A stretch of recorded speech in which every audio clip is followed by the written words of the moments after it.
Welcome back to the Midday Show. Our first guest today is talking about a big day that's coming up. Kira Hogg joining us from the Ask Wellness Center. How are you? Very well. How are you? Doing really good. Excellent. You're looking lovely. You're here to talk about something quite big tomorrow, actually. Yeah, so tomorrow is World Hepatitis C Day. So globally, we're recognizing folks that have passed away and those that are still walking the road through hopefully their recovery. And then I think my message today is really about community education, engagement, inclusion, and tolerance. So obviously there's stigma around bloodborne infection, and so just sharing information and talking about it sort of builds a pathway or a bridge to alleviate some of that stigma and discrimination.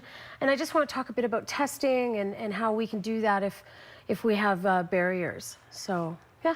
Okay, so super interesting. You know, Hep C, I would have to say, is not one of those diseases that gets a lot of press, though. No. You know, there are some that get a lot of press, but Hep C, you don't really hear about all that much. No, and I think the problematic piece to that is that more people pass away from hepatitis C than HIV. Really? Yeah. So we're looking at between 350,000 to 500,000 people annually that will perish due to this virus.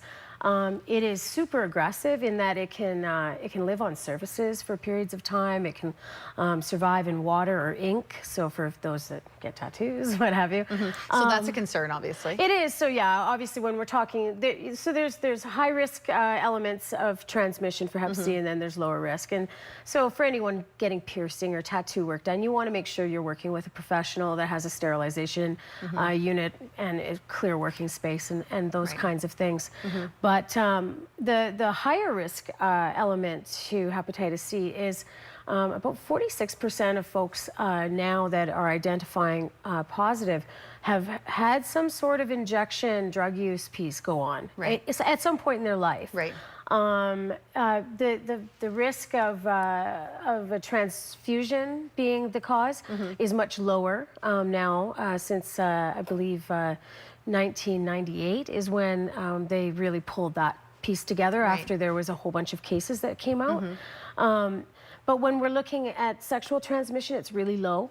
And so it's really a blood-to-blood fact. So you know, you also things like nail clippers, tweezers, acupuncture. There's been some dental work done. There was a story out of Vancouver a few years back. So there are different ways to transmit, but probably the most common would be sort of a drug use piece.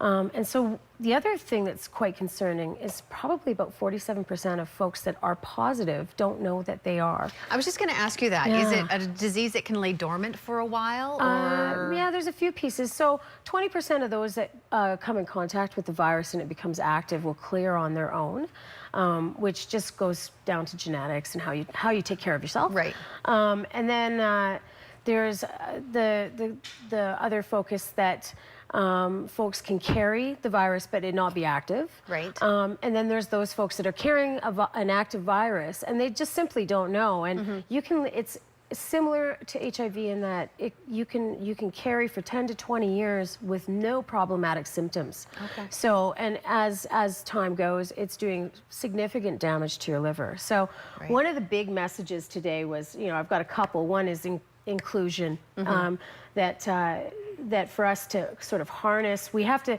recreate what we've done for the HIV movement, which is absolutely get the word out there. Amazing. People need to talk about it. That's right. We need to talk about it. We need to do testing. So I always let youth and adults know when I work with them that when you go in to do an STI test, like your once-a-year checkup, you should be doing it for sexual health, right? That you add on a request for an HCV test, as well as an HIV test and your full battery of STI testing. And I brought a really cool resource that was issued from the BC CDC, and ding, I don't know. Anyway, it's point it in the direction of the camera. It's called Get Checked Online, and what you can do is go to getcheckedonline.com. The code for our area region is Thompson, and you simply answer questions in a very confidential setting. Obviously, it could be in your own home or at the library or whatever. And it will spit out into your email a requisition for blood work. And then you go to Life Labs. Okay. And you, so very private, very confidential. private. You don't have to go into a clinic. You don't require a doctor. So, and for folks that live, you know, we are surrounded by so many rural communities. And this isn't just with a Hep C focus. This, you can test for HIV, syphilis, chlamydia, gonorrhea, and Hep C. So a really comprehensive, wonderful tool for health. And so I encourage folks, if you don't know your status, then check it out. You need to find out. You need to know. The other thing I wanted to just quickly invite the community to participate in or be aware of is to acknowledge that bad things happen to good people, and we need to show compassion around these issues.